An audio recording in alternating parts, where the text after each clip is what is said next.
محمد بن قاسم جب پیدا ہوا تو خوشیوں پر غم کے بادل چھائے ہوئے تھے۔ نومولود کا باپ اس خوشی میں شریک نہیں تھا۔ بچے کی ماں اور سب غمگین تھے کہ بچہ یتیم پیدا ہوا تھا۔ حجاج ابن یوسف کو اطلاع ملی تو وہ فوراً پہنچا۔ اسے بچہ دکھایا گیا۔ وہ بچے کو ہاتھوں میں لے کر اندر گیا۔ اس بچے کا باپ دنیا سے اٹھ گیا ہے، حجاج نے محمد بن قاسم کی ماں سے کہا، لیکن اسے یتیم نہ سمجھنا، میں زندہ ہوں۔ سمجھ لے کہ اس کا باپ زندہ ہے۔ تو جانتی ہے کہ قاسم مجھے کتنا پیارا تھا۔ اس نے مجھے تیرا خواب اور اسحاق بن موسیٰ کی پیشگوئی بتائی تھی۔ اسے طائف کا نہیں، سرزمین عرب کا روشن ستارہ بننا ہے۔ اپنے آپ کو بیوہ اور بے آسرا نہ سمجھنا۔ اس بچے کے دادا کے خون کی قسم جو اس کی رگوں میں دوڑ رہا ہے، میں اس کی تعلیم و تربیت کے ایسی انتظام کروں گا کہ صدیوں بعد آنے والی نسلیں بھی دلوں میں اس کو ہمیشہ یاد رکھیں گی۔ حجاج ابن یوسف کی یہ الفاظ رسمی یا جذباتی نہیں تھے۔ اس نے بچے کی تعلیم و تربیت کا شاہانہ انتظام کیا تھا۔ اس کے لیے منتخب اتالیق رکھے گئے۔ بچپن سے ہی بچے کو جنگی تربیت دی جانے لگی تھی۔ اس کے کھلونے چھوٹی چھوٹی تلواریں، برچیاں اور کمانیں تھیں جو اس کی عمر کے ساتھ ساتھ بڑی ہوتی گئیں۔ تربیت میں گھڑ سواری خاص طور پر شامل تھی۔ بچہ باپ کی جو کمی محسوس کرتا تھا ماں پوری کرتی تھی، لیکن ماں نے اسے اپنے ساتھ چپکایا نہیں بلکہ پیار پیار میں اسے مرد بنایا۔ حجاج ابن یوسف نے محمد بن قاسم کی ماں سے یہ کہہ رکھا تھا کہ اپنے بھائی کے بچے کو معمولی سپاہی نہیں بلکہ سالار بنائے گا، اور سالار بھی ایسا کہ جو صرف فوج کی کمان نہیں کرے گا بلکہ حکومت کرے گا۔ حجاج ابن یوسف خود غیر معمولی ذہانت کا مالک تھا اور اپنا حکم منوانے کے لیے ظلم و تشدد پر بھی اتر آتا تھا۔ اس کے اسی اوصاف کی بدولت اسے خلیفہ عبد الملک بن مروان نے پہلے حجاز کا، پھر حجاز عراق، بلوچستان اور مکران کا حاکم اعلیٰ اور گورنر بنا دیا تھا۔ خلیفہ کو حجاج کے ان اوصاف کا علم ایک واقعہ سے ہوا تھا۔ واقعہ کچھ یوں ہے کہ خلیفہ عبد الملک بن مروان کی فوج میں نظم و نسق کی کمی تھی۔ اس فوج میں خرابی یہ تھی کہ اسے کوچ کے لیے حکم ملتا تو کوچ کی تیاری میں بہت سا وقت ضائع کر دیتی تھی۔ اسے معلوم تھا کہ اسلامی فوج میں یہ خوبی ہوا کرتی ہے کہ اس کا کوچ ایسا برق رفتار ہوتا ہے کہ دشمن حیران رہ جاتا ہے اور بے خبری میں مارا جاتا ہے۔ خلیفہ عبد الملک نے اپنے وزیر روح بن رمبا سے کہا، اے ابن رمبا، ایک روز خلیفہ نے اس وزیر کو بلا کر یہ بات کہی کہ کیا میری فوج میں کوئی ایک ایسا آدمی نہیں ہے جو اس میں نظم و نسق پیدا کرے اور اسے چاق و چوبند بنا دے؟ ایک آدمی پر میری نظر ہے، امیر المومنین۔ رمبا نے کہا، اسے آزما کر دیکھ لیتے ہیں، کون ہے وہ؟ اس کا نام حجاج ابن یوسف ہے، امیر المومنین۔ رمبا نے کہا، طائف کے جنگجو خاندان کا فرد ہے، وہ فوج میں سے ہے لیکن اس کے پاس کوئی بڑا عہدہ نہیں، وہ دوسروں سے بہت مختلف اور عقل والا معلوم ہوتا ہے، اسے میرے پاس ابھی بھیج دو۔ خلیفہ نے حکم دیا۔ حکم کی تعمیل ہوئی۔ حجاج ابن یوسف خلیفہ کے سامنے جا کھڑا ہوا۔ ڈیل ڈول اور چہرے سے حجاج نے خلیفہ کو بہت متاثر کیا۔ ابن یوسف، خلیفہ نے حجاج سے کہا، اگر میرے ایک حکم کی تعمیل کرا سکو تو بہت بڑا عہدہ دوں گا۔ حکم امیر المومنین۔ حجاج ابن یوسف نے جواب دیا، فوج اس طرح تیار رہے کہ میں گھوڑے پر سوار ہو کر کسی طرف کوچ کے لیے نکلوں تو فوج گھوڑوں پر سوار ہو کر میرے پیچھے چل پڑے۔ خلیفہ نے کہا، مجھے انتظار نہ کرنا پڑے کہ ہم کوچ سے تھوڑی دیر پہلے ہی تمہیں بتایا کریں گے۔ اسی روز یا اس سے اگلے روز خلیفہ نے اچانک حجاج کو بلا کر حکم دے دیا کہ اس کی سواری تھوڑی دیر میں نکل رہی ہے، وہ فلاں فلاں دستہ گھوڑوں پر سوار ہو کر اس کے ساتھ جائے گا۔ وزیر روح بن رمبا بھی اپنے محافظ دستے کے ساتھ میرے ساتھ آئے گا۔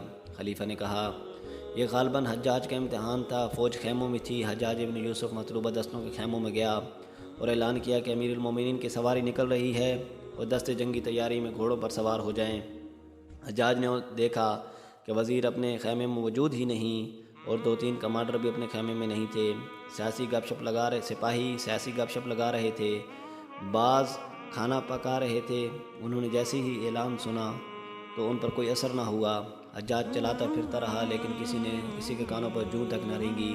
او حجاج، ایک سپاہی نے اس کا مذاق اڑاتے ہوئے کہا، کیوں گلا پھاڑ رہے ہو اپنا؟ ادھر آؤ، کھانا کھا لو۔ حجاج نے کہیں سے ایک ہنٹر اٹھا لیا اور کھانے پر مدعو کرنے والے سپاہی کو ہنٹر مارنے شروع کر دیے۔ پھر اس نے جس سپاہی کو بھی بیٹھے دیکھا اسے 2-3 ہنٹر مارتا جاتا اور کہتا جاتا کہ میں نے امیر المومنین کو حکم سنانا ہے اور میں سنا رہا ہوں۔ اس نے پھر بھی سپاہیوں میں سستی دیکھی تو اس نے 2-3 خیموں کو فوراً سے آگ لگا دی۔ ان میں سے ایک خیمہ وزیر کا تھا۔ کسی نے وزیر کو جہاں کہیں وہ تھا جا کر بتایا کہ اس کا خیمہ جل رہا ہے۔ وہ دوڑتا ہوا واپس آیا۔ مطلوبہ دستے بر وقت تیار ہو کر گھوڑوں پر سوار ہو گئے۔ خلیفہ کی سواری نکلی تو سوار دستے اس کی قیادت میں چلنے کو تیار تھے۔ وہ بہت خوش ہوا، مگر وزیر روح بن رمبا خلیفہ کے سامنے جا کھڑا ہوا اور بہت غصے میں تھا۔ اے امیر المومنین، وزیر نے خلیفہ سے شکایت کی، حجاج ابن یوسف نے میرا خیمہ اور 2 اور خیمے جلا دیے ہیں۔ اس نے 3-4 سپاہیوں کو بھی کوڑے مارے ہیں اور اس کے پاس کوئی عہدہ بھی نہیں ہے، اور مجھے یقین ہے کہ امیر المومنین آپ نے اسے ایسا کرنے کا حکم نہیں دیا ہوگا۔ خلیفہ نے حجاج کو بلوایا، کیا یہ صحیح کہہ رہا ہے؟ کیا یہ صحیح ہے کہ تو نے خیموں کو آگ لگائی ہے؟ خلیفہ نے پوچھا۔ امیر المومنین، حجاج نے جواب دیا، مجھ غلام میں ایسی جرت نہیں ہو سکتی کہ خیموں کو آگ لگا دوں، میں نے کسی کا خیمہ نہیں جلایا۔ کیا تو نے سپاہیوں کو کوڑے مارے ہیں؟ نہیں امیر المومنین، حجاج نے جواب دیا، میں نے کسی کو کوڑے نہیں مارے۔ خلیفہ کو جلے ہوئے خیمے دکھائے گئے، پھر انہیں ان سپاہیوں کو پیٹھیں ننگی کر کے دکھائی گئیں جنہوں نے حجاج کو کوڑے مارے تھے، اے ابن یوسف، خلیفہ نے حجاج سے پوچھا، تو نے نہیں تو کس نے یہ خیمے جلائے ہیں؟ کس نے سپاہیوں کو کوڑے مارے ہیں؟ آپ نے امیر المومنین، حجاج نے جواب دیا، خیمے بھی آپ نے جلائے ہیں اور کوڑے بھی آپ نے۔ خاموش، خلیفہ نے گرج کر کہا، تو پاگل ہو گیا ہے کیا؟ امیر المومنین، حجاج نے کہا، وہ جو کچھ بھی ہوا آپ کے حکم پر ہوا، آپ فوج میں تیزی اور مستعدی چاہتے تھے، یہی ایک طریقہ تھا جس سے آپ کا حکم منوایا جا سکتا تھا۔ میرا ہاتھ اس وقت آپ کا ہاتھ، میرے ہاتھ میں کوڑا اس وقت آپ کا کوڑا، اور خیمے کو جلانے والی آگ آپ کی آگ تھی، چنانچہ میں نے آپ کے حکم کی تعمیل کی ہے۔ خدا کی قسم، خلیفہ عبد الملک نے پرجوش لہجے میں کہا، مجھے ایسے ہی ایک آدمی کی ضرورت تھی۔ خلیفہ نے حجاج ابن یوسف کی اس ذہانت سے بہت خوش ہوا اور اس کو فوج میں ایک اعلیٰ عہدہ دے دیا۔ یہ حجاج ابن یوسف کی ظلم و تشدد کی ابتدا تھی۔